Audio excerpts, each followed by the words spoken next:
What's up everyone? My name is Tracy. I'm a Jiu Jitsu gym owner and instructor.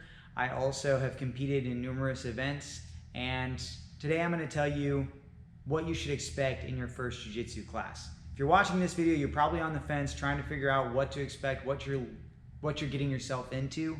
Hopefully by watching this video, you're able to gain an understanding of what this experience is going to be like for you. Now, I'm not going to tell you that every gym is exactly the same, but in a general sense, most gyms are going to be somewhat similar in regards to the main rules and main things to know before going into your first class.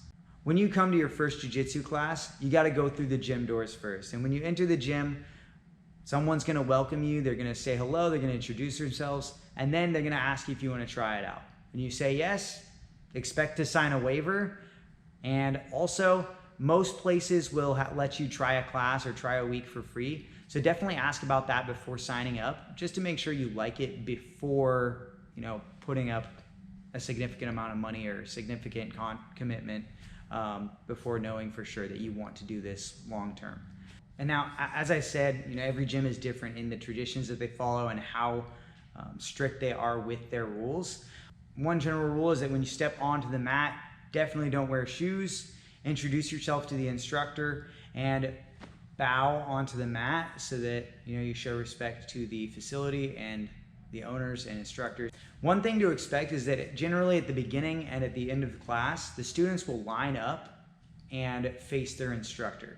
And that's when they bow out. The instructor might say something, but the main thing to know here is that the students will line up in order of rank. So new white belts at the end, stripes, colored belts, black belts at the front.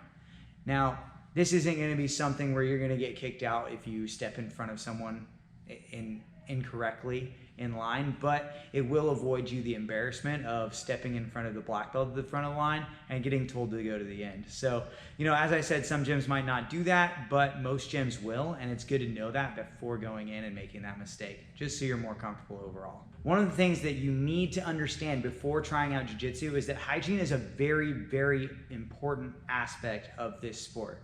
Going into your first class, hygiene is still important, even though you're not going to have a gi or a uniform, or really, you may not even roll, but you need to make sure your fingernails are trimmed, your toenails are trimmed, you are clean. So basic, your hair is washed. If you've got long hair, it's not, all over the place, it's tied up. And other than that, that's as far as the main rules go for hygiene.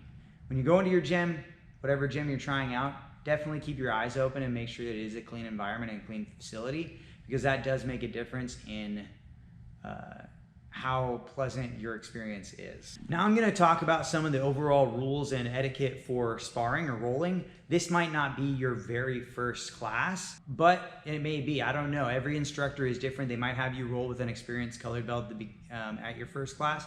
They might not. It really depends on the instructor in the gym. So rolling is essentially what boxing would call sparring. For jiu-jitsu, rolling is where you go full contact. You either start standing or start on your knees, and you try to make the other person tap. Before you start the round, the general consensus is that you slap, bump, and start training from there. So the slap bump is the jiu-jitsu code for let's fight. Another rule to follow when it comes to sparring, rolling, is that the lower belt sets the pace. If you come into it trying to kill them, they're gonna match that intensity, and you won't really have any chance. And you won't feel like you learned as well. So keep that in mind when you're rolling with your new gym partners.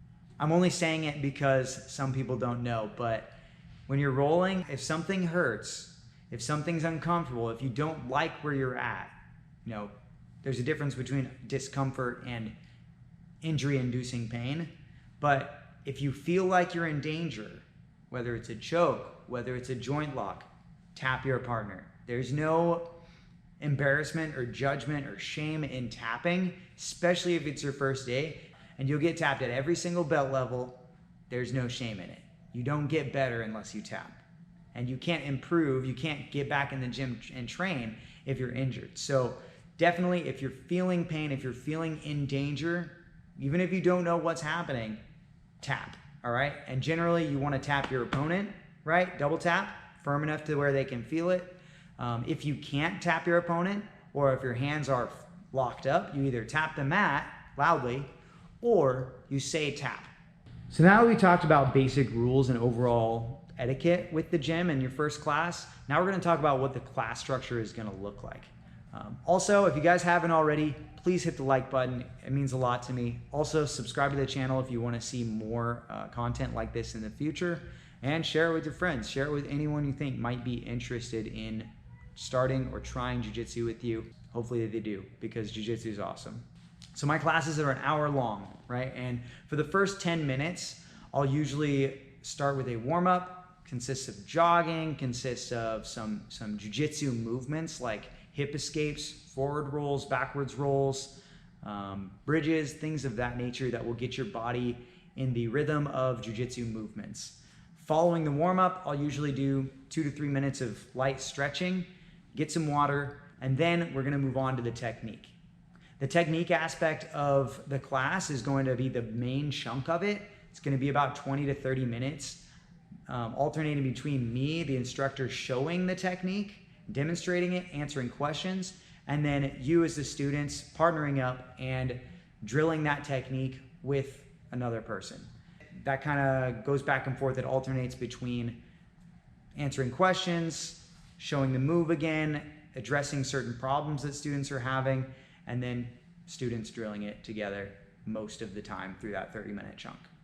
At this point, you're about 40 to 45 minutes into class. You've gotten a few water breaks, and the next thing that I usually do is positional sparring, or sweep or submit. And everybody has different names for this, but basically this is where if you are working a certain position in that technique that day, you drill from that position. And it's sparring, but you reset to that position every single time. Now I'll do the positional sparring portion of class, and that'll vary as far as time length goes depending on if I have more experienced or more newer students in my class. But if they're more experienced, positional sparring is going to run about 5 to 10 minutes, and then we're going to do rounds at the end. And rounds are where you set off a 5-minute timer on the clock, you find a partner, and you start, slap, bump, go all the way until you make someone tap. Until one of you taps or the timer goes off. If you make someone tap in the middle of that round, you guys start over, keep going until the round ends when the timer goes off. All right?